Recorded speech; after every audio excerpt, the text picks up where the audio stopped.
Manusia akhir zaman mementingkan diri sendiri. Saya bacakan ciri-cirinya di dalam 2 Timotius 3 ayat 1 sampai 5. Keadaan manusia akhir zaman. Ketahuilah bahwa pada hari-hari terakhir akan datang masa yang sukar.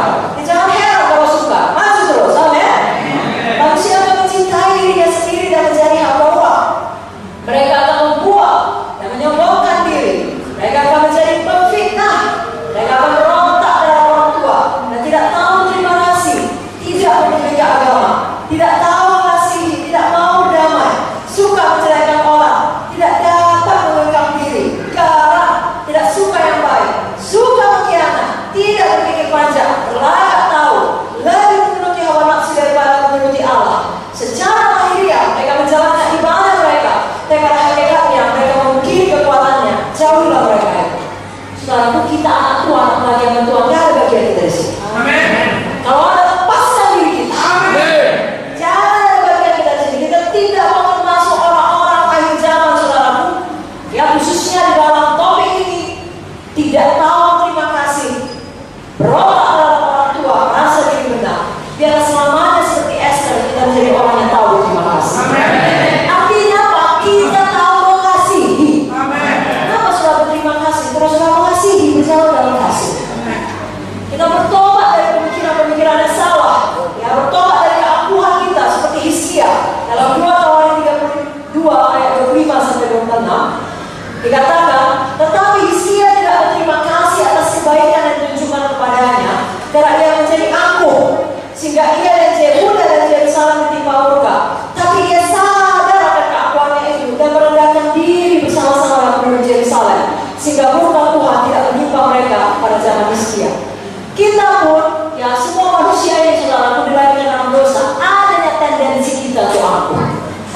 Ya, adanya kecenderungan kita, apalagi kalau sedang berhasil, sedang sukses, sedang diberkati, untuk sombong. Tapi kalau harus bicara mengingatkan, mari segera bertobat. Seperti Hizkia, mari segera merendahkan diri. Ingat Allah yang telah menabur dalam hidup kita. Ingat Allah yang telah merawat kita, yang membesarkan kita, baik secara badani atau lagi secara rohani, yang mendoakan kita, mengajari kita firman, menolong kita. Jangan pernah kita katakan, ya dia memang sudah pernah menolongku, tapi dia juga menyakitiku, jadi sudahlah, impaskan.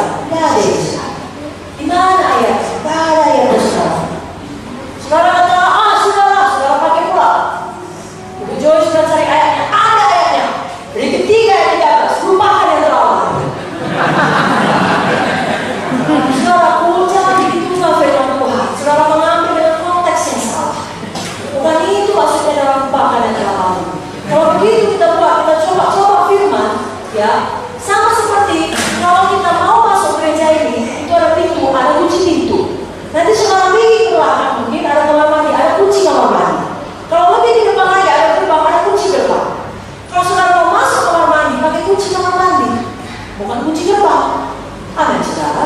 Walau sama-sama kunci. Demikian dengan firman Tuhan, jangan sama-sama pakai di sana kemari. Amin, saudara. Itu sebabnya, mari kita nyatakan kasih kita kepada semua orang, apalagi kepada orang tua rohani kita.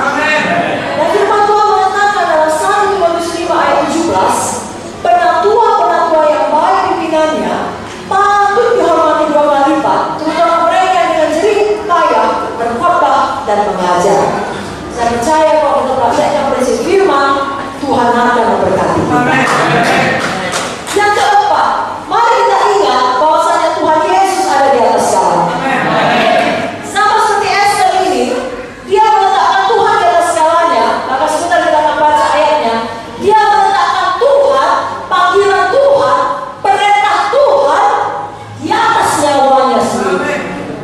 Ada resiko untuk patuh, untuk melakukan firman yang disampaikan oleh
bisa mati.